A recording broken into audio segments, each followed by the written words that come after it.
Welcome back to the Short Game Podcast. It is Wednesday, March 4th. I hate watching people do things the hard way. Every day I see people complaining that they cannot get a meeting with a high-level VIPs. They send 100 cold emails. They spam LinkedIn inboxes. They beg for 15 minutes of someone's time. It is a lazy, stupid system.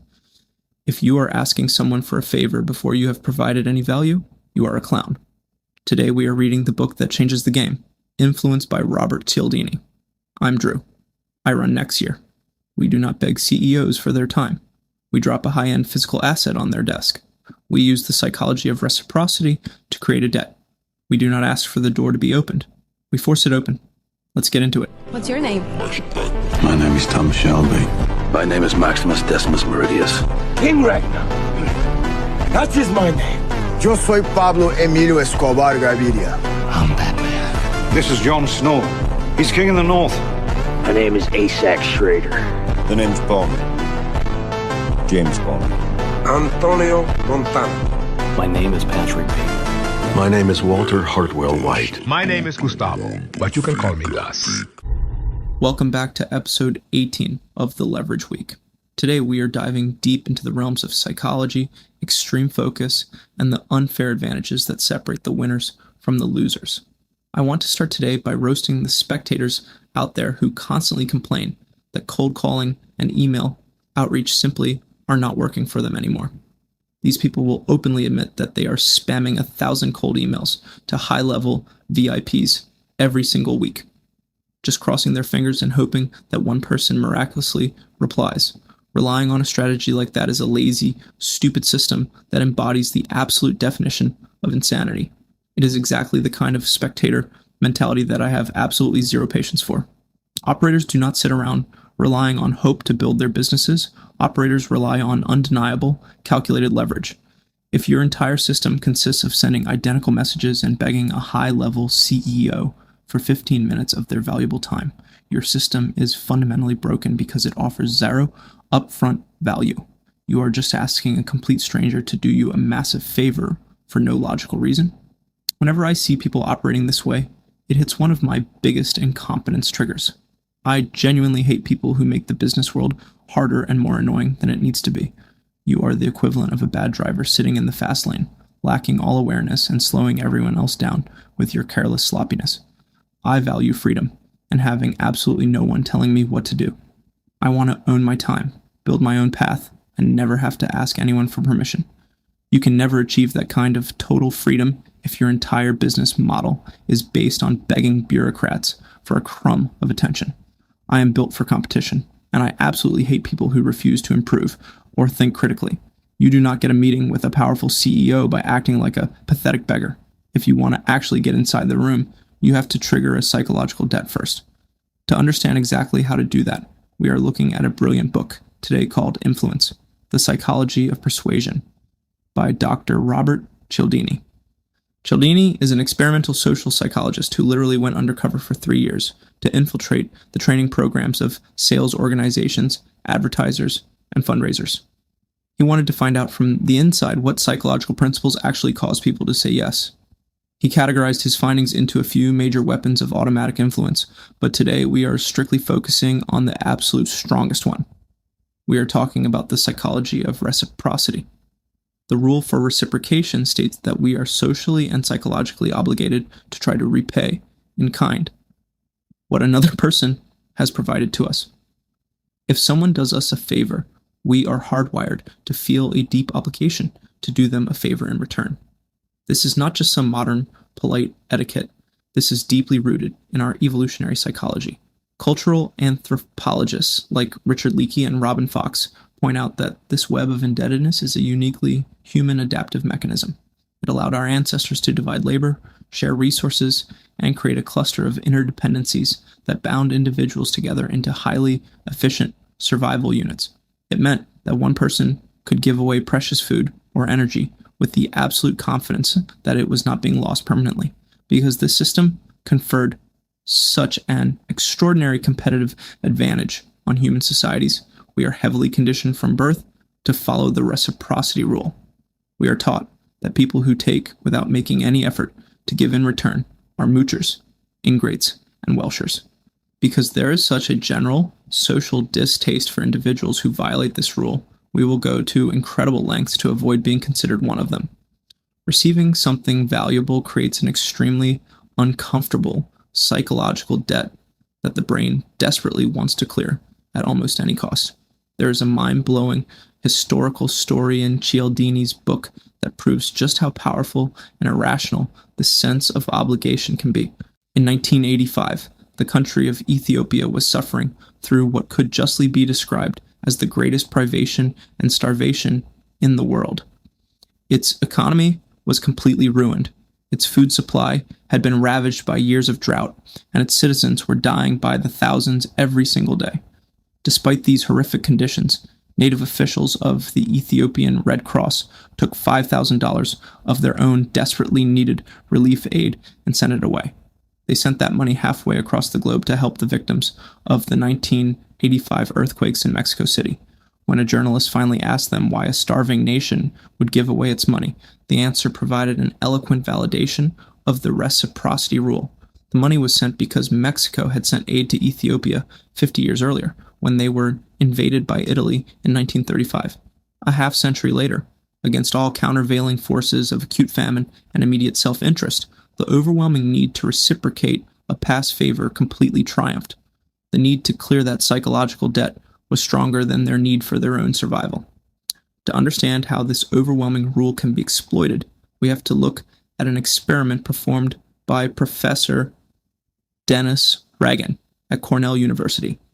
In this study, a subject was asked to rate paintings alongside another participant named Joe, who was actually the researcher's undercover assistant. In some cases, Joe would leave the room and return with 2 bottles of Coca-Cola, handing one to the subject as an unsolicited favor. In other cases, Joe would simply return from his short break empty-handed. Later on, Joe would ask the subject to do him a small favor. Joe explained that he was selling raffle tickets, and if he sold the most tickets, he would win a $50 prize. The subjects who received the unsolicited bottle of Coke bought twice as many raffle tickets from Joe as the subjects who received nothing. The most fascinating part of the Regan study is how the reciprocity rule completely overpowered other psychological factors. The researchers had the subjects fill out rating scales indicating how much they actually liked Joe as a person. Normally, you would expect that people are much more willing to do a favor for someone they genuinely like. However, for the subjects who owed Joe a favor because of the Coke, their personal liking for him did not matter at all. The subjects who explicitly indicated that they disliked Joe bought just as many of his raffle tickets as the people who actually liked him. The psychological debt was so incredibly strong that it simply wiped out the influence of personal dislike. Think about the massive implications that fact holds for your business. People who might ordinarily dislike you or ignore you can be completely maneuvered into doing what you want, simply by providing them with a small favor prior to your request. You do not even need the target to want your favor for this to work. The rule easily enforces uninvited debts because it was designed to initiate reciprocal relationships without the fear of loss. The Hare Krishna Society figured this out brilliantly in the 1970s when they were facing a massive public relations problem. Americans thought the Krishnas looked incredibly weird and completely refused to give them donations when they begged on the street. So the Krishnas switched to a genius fundraising tactic that engaged the rule for reciprocation and bypassed the fact that everyone disliked them. They started canvassing busy airports, but before they ever asked for a donation, they would press a flower into the hands of an unsuspecting traveler. If the businessman tried to hand the flower back, the solicitor would refuse to take it, saying that it was a gift to them. Only after the Krishna member had forced this uninvited gift on the target would they ask for a financial contribution. The businessman would feel tremendous visible conflict, leaning away from the solicitor, but ultimately fishing into his pocket to hand over a few dollars, just to escape the deeply ingrained pressure of the rule. Then he would walk away and immediately throw the flower into the nearest trash can. A gift so utterly unwanted that it was thrown away seconds later was still completely effective at triggering a profitable financial exchange. Cialdini provides another incredible example of this with a company called Amway. Amway grew from a basement operation into a massive billion-dollar business by exploiting a free sample tactic they called the bug. Their salespeople would take a specially designed tray filled with bottles of furniture polish, detergent, and shampoo and leave it at a customer's home. They would tell the customer to try the products for a few days at absolutely no cost or obligation. But the moment the customer used even a tiny portion of those products, they were completely trapped by the reciprocity rule. When the Amway representative returned a few days later, the customer would feel an overwhelming obligation to order the products they had partially consumed. The sense of indebtedness was so incredibly strong that it created an unbelievable surge in retail sales for the entire company. The customers yielded to the pressure of the rule and bought products they likely did not even need. The final piece of the theory you need to understand is that reciprocity can reliably trigger intensely unfair exchanges. A small initial favor can easily produce a massive sense of obligation to agree to a substantially larger return favor. In the Regan study, Joe spent a dime on a bottle of Coke, but he was selling his raffle tickets for 25 cents apiece. The average subject who received the 10-cent drink bought 2 tickets, giving Joe a very respectable 500% return on his initial investment. People will agree to an unequal, highly expensive exchange simply to relieve themselves of the heavy psychological burden of debt. Okay, but how does this actually work for us? How do we take these academic studies and apply them to the real world? What would you physically do tomorrow morning to implement this? This brings us directly to the core values of how we operate and connect the dots at NexYear. I told you earlier that the definition of insanity is spamming cold emails to gatekeepers and hoping that somebody takes pity on you. We simply do not rely on hope. We build systems that guarantee leverage. Cialdini's book provides the exact step-by-step playbook for the NexYear B2B access model. When we want to secure a meeting with a high-level CEO for one of our clients, we absolutely never ask for their time straight out of the gate. We drop a high-end, strategic physical asset directly onto the CEO's personal desk. We do not send these gifts just to be nice, and we certainly do not send cheap corporate swag. We send an expensive, beautiful piece of custom Billykirk leather, usually stamped with their initials.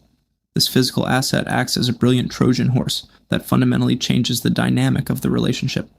When you send an email, a gatekeeper can delete it with a single click without feeling any remorse. But when a gatekeeper receives a heavy, premium, personalized leather item, they are psychologically incapable of throwing it in the trash. They are forced to hand deliver that asset directly to the boss's desk. We have just completely bypassed the gatekeepers using the undeniable weight of a premium physical object. Now we get into the weaponized psychology of the interaction. When that CIO sits down at their desk and holds that incredible physical asset in their hands, we have immediately activated the reciprocity rule. Just like the uninvited flower in the airport or the unsolicited bottle of Coke, we have given them something highly valuable that they did not ask for. The moment they accept that physical asset, a deeply uncomfortable psychological debt is created in their brain. They instantly feel a subconscious evolutionary obligation to us. They know they have received something of substantial worth, and their internal conditioning demands that they balance the scales. This is exactly when we make our move. We do not ask them for a massive multi-million-dollar contract right away. We simply ask them to open the door for our clients. We ask for a brief 15-minute introductory conversation because they are carrying the heavy psychological burden of the Billykirk leather. They desperately want to clear their debt. We are not begging them for a favor like some pathetic spectator. We are cashing in a debt like a calculated operator. Let me leave you with a blunt directive that you need to burn into your brain. Stop asking people for their valuable time without giving them a real reason to care. Figure out what you can put on their desk first to trigger that psychological obligation.